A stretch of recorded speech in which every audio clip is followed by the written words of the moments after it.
72% dos trabalhadores brasileiros sofrem de estresse no trabalho e desses, 32% têm burnout.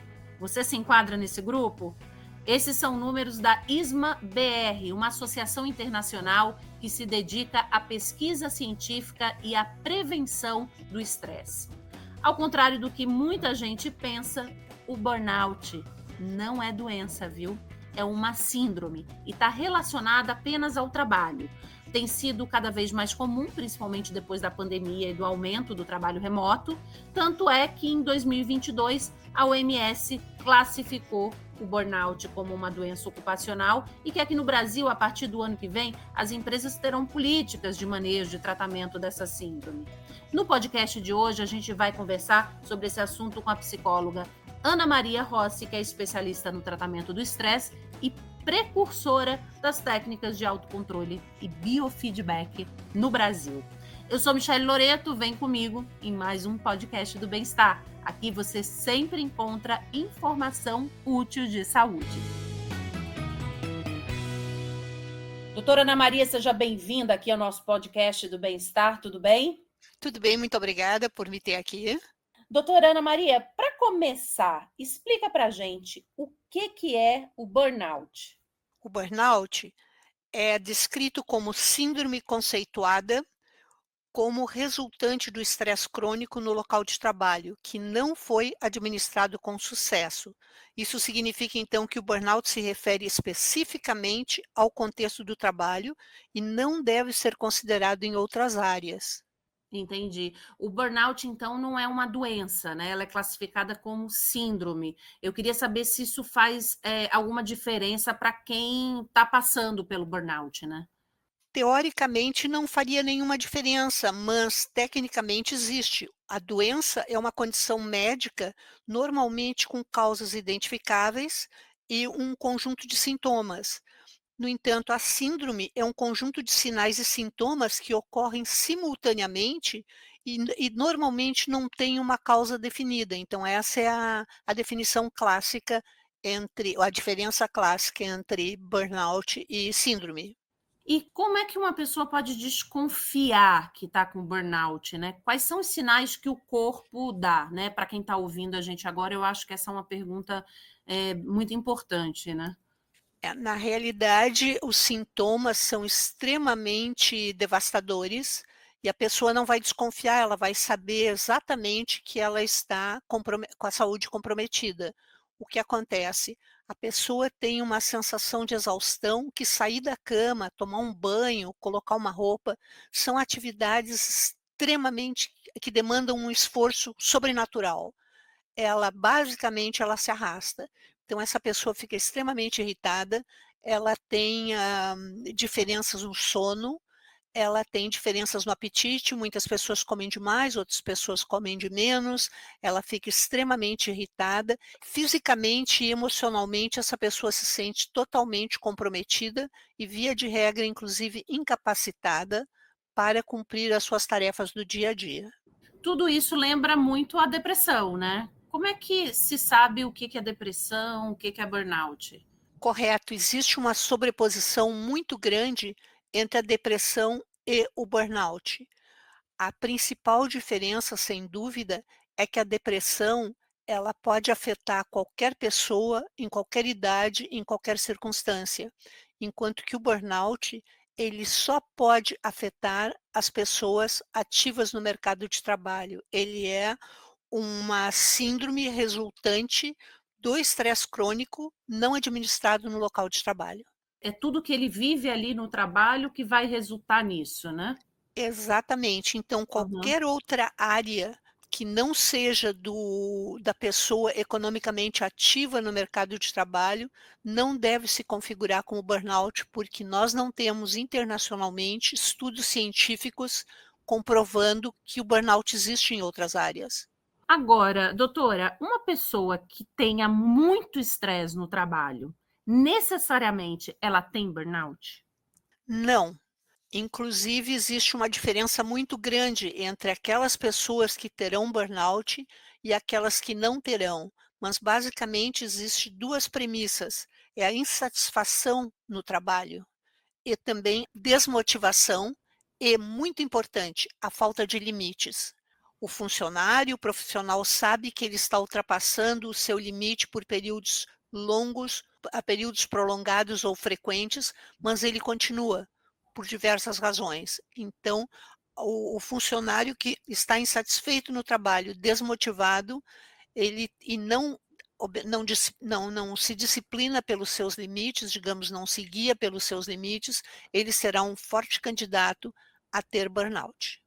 Com isso tudo, a pessoa acaba não rendendo, né, no trabalho, né? Sim, o trabalho muitas vezes exige que a pessoa seja responsável por tarefas que ela não está habilitada, não tendo recursos disponíveis para projetos ou tarefas, não tendo equipe para fazer esse trabalho, executar os trabalhos. Então, essa pessoa ela começa a ficar extremamente frustrada, extremamente desmotivada, e isso é um grande indutor para que a pessoa, a longo prazo, tem o burnout. O burnout não vai ocorrer de um dia para o outro, de um mês para o outro. Ele é um estresse crônico cumulativo, então ele vai ocorrer depois de um tempo. A senhora tem visto um crescimento do burnout no nosso país? Eu queria falar sobre isso porque essa condição está sendo cada vez mais comentada, né? Toda hora a gente vê alguma notícia dizendo que fulano está com burnout, o burnout isso e aquilo. Queria que a senhora falasse mais sobre essa questão.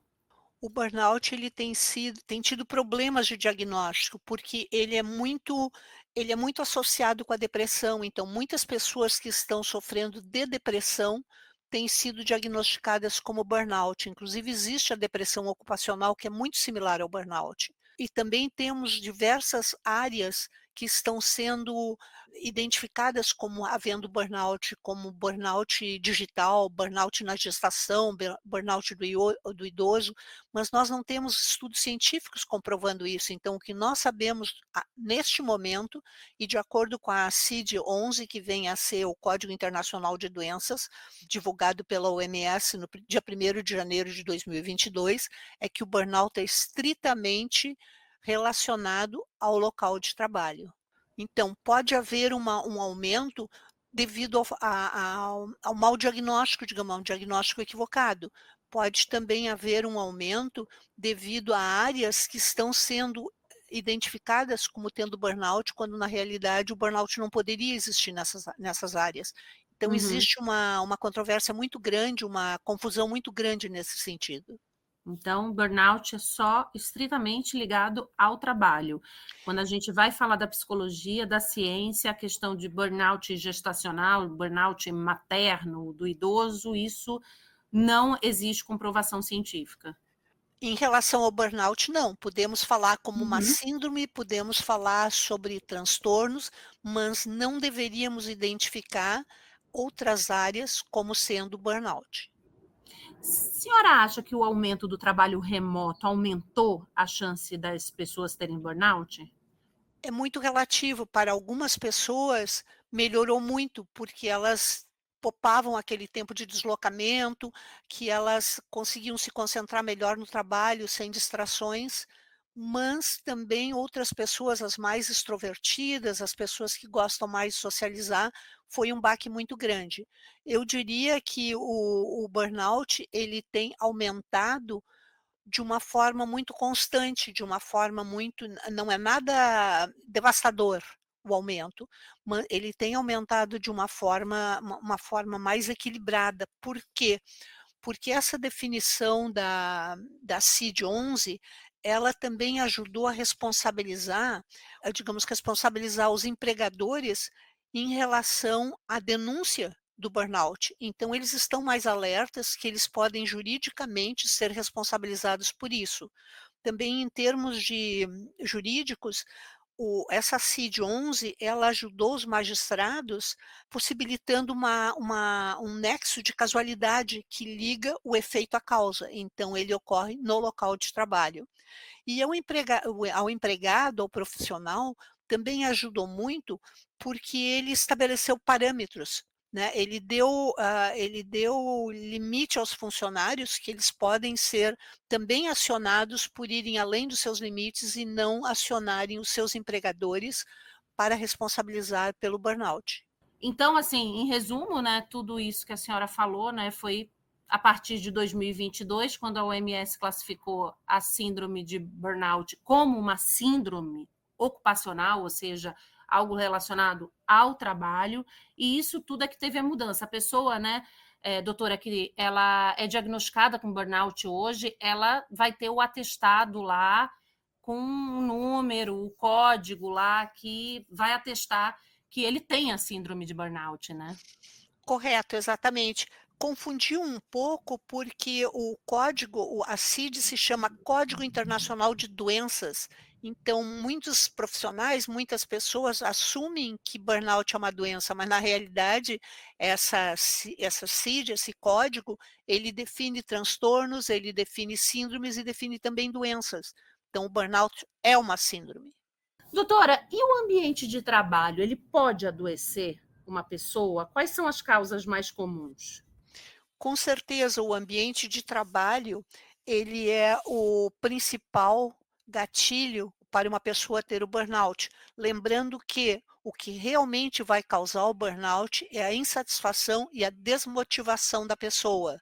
A longa jornada de trabalho, a insegurança no emprego, a falta de controle, o pouco apoio social, o conflito entre a vida pessoal e a vida profissional são situações que ocorrem no local de trabalho e que vão afetar a produtividade da pessoa, vão afetar a baixa qualidade do trabalho, vão aumentar o absenteísmo, que é a pessoa faltar o trabalho, vai aumentar as licenças de saúde, vai aumentar a rotatividade no trabalho por problemas de saúde ou desmotivação, né? E aí também, então, a questão do burnout, então, fazendo com que mais pessoas tenham burnout, né, e esse burnout, ele aumenta o risco de ataques cardíacos e também problemas de saúde. Aqui no Brasil, o governo adiou por um ano, né, uma medida que previa multas aos empregadores que não seguissem diretrizes para evitar metas excessivas, jornadas extensas, assédio moral, entre outros, né. A norma regulamentadora NR1, ela estava prevista para entrar em vigor em 26 de maio de 2025, foi adiada para 26 de maio de 2026, né, doutora? E eu queria Correto. saber o que que vai mudar na prática para o trabalhador, essa NR1. Ainda não sabemos, porque ainda não entrou em vigor, né. Na realidade já entrou em vigor, mas não está sendo policiada nesse momento. E a grande questão que nós especialistas temos é: como será fiscalizada essa norma 01, né. Porque, o que se sabe é que o Ministério Público do Trabalho e outras instituições responsáveis pela fiscalização estão com um déficit enorme de funcionários, de profissionais, então como isso será feito? Mas de qualquer forma vai deixar os gestores, os empregadores mais em estado de alerta, porque eles poderão ser fiscalizados e multados por causa disso, né. Agora Uhum. o tempo que foi dado às empresas realmente foi muito curto, daí inclusive essa prorrogação por um ano, não da norma, a norma já está em efeito a partir de A 26 de maio deste fiscalização. ano. A fiscalização é que vai começar a partir do ano que vem, né? Exatamente, a Uhum. norma está em vigor, mas a fiscalização mais eficiente será a partir do próximo ano. Doutora, queria falar agora de diagnóstico, de tratamento. Para testar o burnout, o que que o psicólogo ou médico precisa constatar no paciente? Bom, em primeiro lugar, a pessoa, o profissional, deve de estar sofrendo, digamos, de 3, que nós chamamos de 3 dimensões, que é a exaustão, então aquela exaustão física que não passa com férias, com feriados, não passa com nada, né. Então é uma exaustão que ela vai além, a sensação de estar além dos seus limites e desprovido de recursos físicos e emocionais para lidar com a situação. Então é uma exaustão total.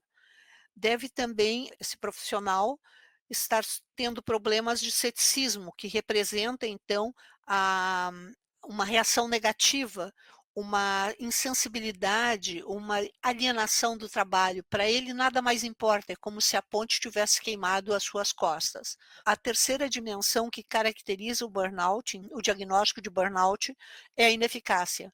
O profissional, ele sabe, ele tem consciência de que ele está indo, a sua produtividade está baixa, a sua motivação está baixa, e ele consegue às vezes até, ou ele procura compensar trabalhando mais horas, mas o trabalho dele é totalmente inconfiável e a margem de erros muito alta. Então, para um profissional ser diagnosticado com burnout, atualmente nós consideramos essas 3 dimensões: exaustão, ceticismo e ineficácia.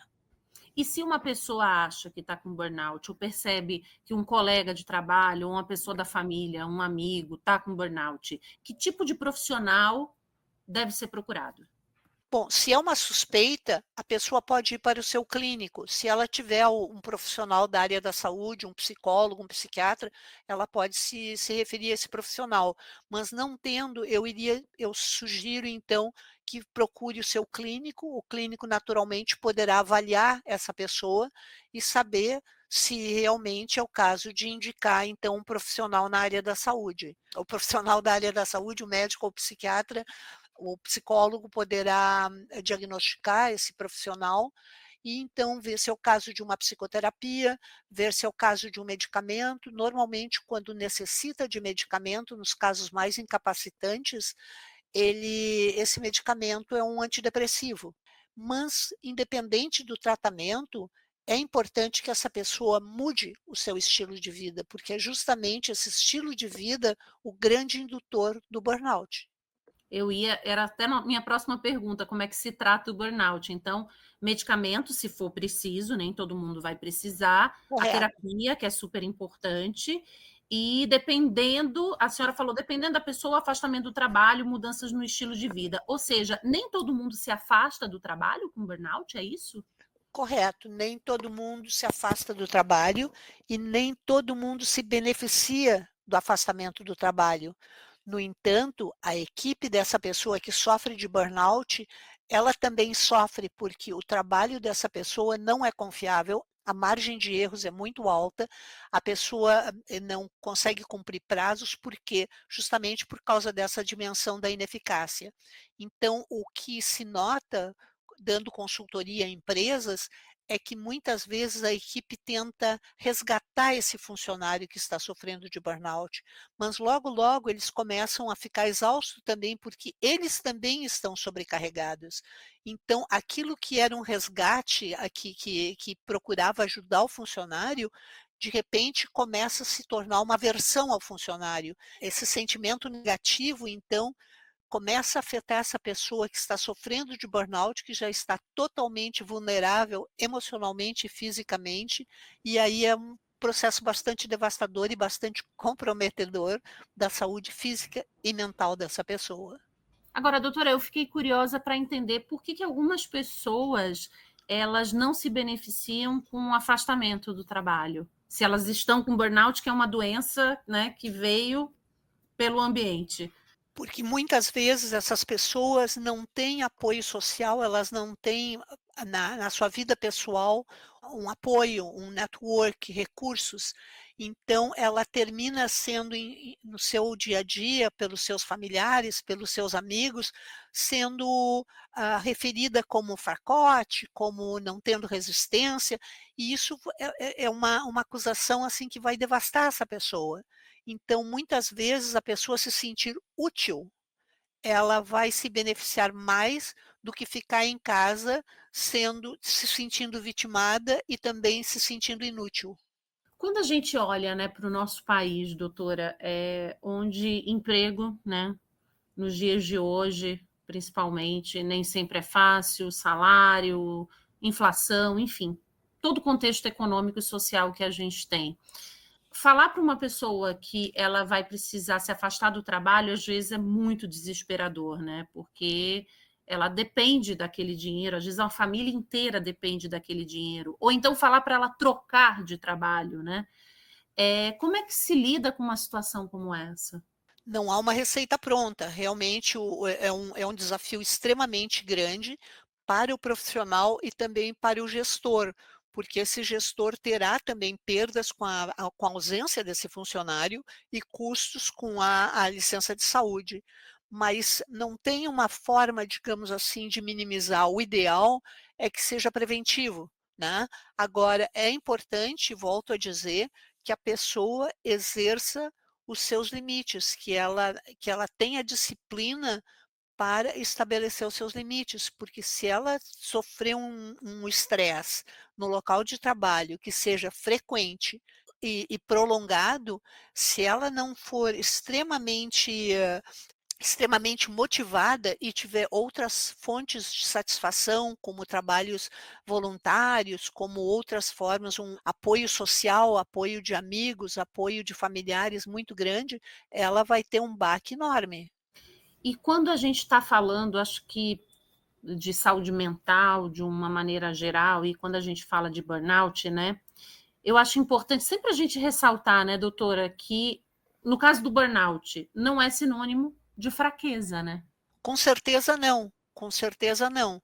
Ele é sinônimo de falta de limites, a pessoa não exercitou a sua disciplina de estabelecer limites, porque todos nós temos uma ideia, alguns mais conscientes, outros menos, de que quando nós estamos passando nos nossos limites. No entanto, se nós passarmos esses limites por períodos frequentes e ou prolongados, o adoecimento é uma questão de tempo, não tem mágica, né. Então a pessoa ela pode se estruturar emocionalmente e fisicamente para ter recursos mais apropriados, estratégias mais apropriadas para lidar com o estresse.